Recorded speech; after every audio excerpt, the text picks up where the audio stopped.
Hello guys, Shubhankar Mishra here, and last time we learned operator precedence, which is basically the order in which operations are carried out if there are more than one operators. Today we are going to be learning how to make a simple calculator in which we are going to take an input from the user and we can either add it, subtract it, multiply it or divide it. So let's get started. So the first thing we are going to do is make a variable, and let's give the input over here, and let's tell the user to enter a number, and give them some space to write. Let's make another variable because we can't carry out an operation with a single variable. So let's make another one, enter another number. And now as we're done with the input part, let's get started with the operation part. So in the operation part, I'm going to make a variable to store the operations in, and let's get num1, num2 over here. So you guys can do anything, but I'm going to use addition over here. So now I want to see what the value of x is. So when I run this, I should be able to enter anything over here. So let me enter 12, and over here let's add 34. So I should be getting 46. But no, I'm getting 1, 2, 3, 4. And why is that?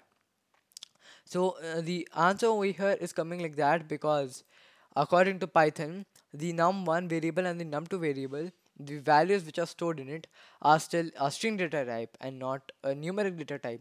So to convert it, you guys should have seen my video inputs, variables and data types. It's pretty important for this one, but you haven't already, then let me just show you a simple way.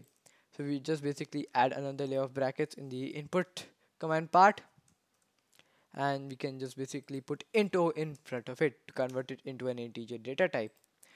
And we do the same for the second one, and now we should be able to run this without any problems. So when I run this, I am able to do it like this, and we get the correct answer, which is 46.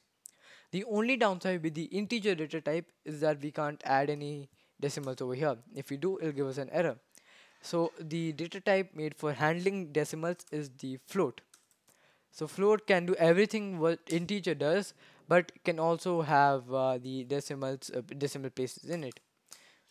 So now when I rerun this, I should be able to enter anything decimal, and then it does not give an error, and there we go. The answer is correct.